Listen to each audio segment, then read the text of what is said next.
Let's talk more about the quarter. Fifth Third Bancorp CEO Tim Spence joins us now in a CNBC exclusive interview. Tim from Cincinnati, welcome back. Thank you, Sarah. Good morning.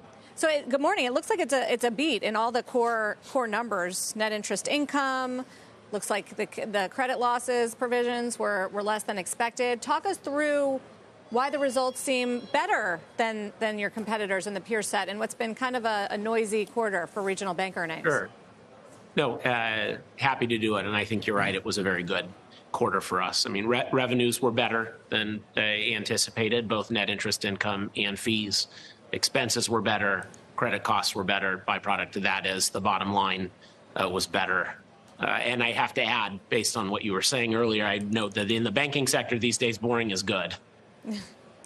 Right. So he wants to be boring, like AT&T. That's right. So Tim, what does that mean for what you're seeing? First of all, the credit provisions lower than expected. What does it mean for what you see in terms of the economy and what's happening with consumers and businesses?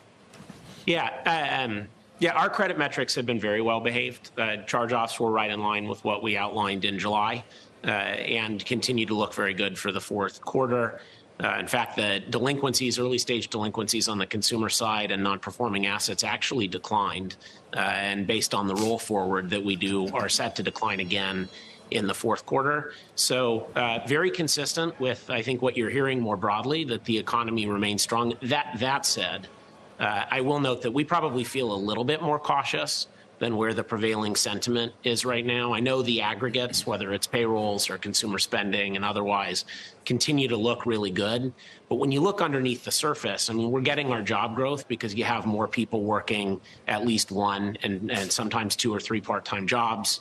And the spending numbers are a little bit uneven. And there are whole slices of the economy that are really being bolstered by the large volume of federal incentives right now attached to the green economy and otherwise.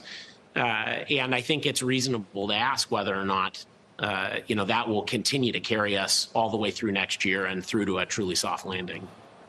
So to the extent that you have a perhaps more cautious view than others, how is that being reflected in terms of the risk you're willing to take on your balance sheet, extend credit, and on from there?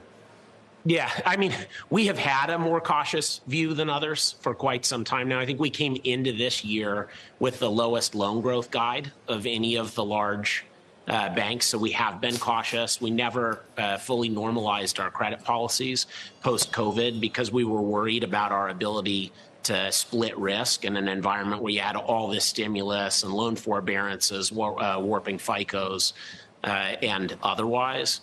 So we are continuing to be really cautious. We stress test all of our new underwriting to existing curve plus 200. So that would be a 7% 10-year as an example today, and have re-underwritten at this point north of 90% of the portfolio in the last 12 months as the Fed has really gotten aggressive.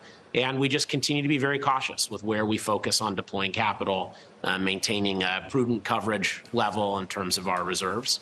And running the bank to perform well when the environment is difficult, in addition to doing well in times like this where the environment from a credit perspective is pretty benign.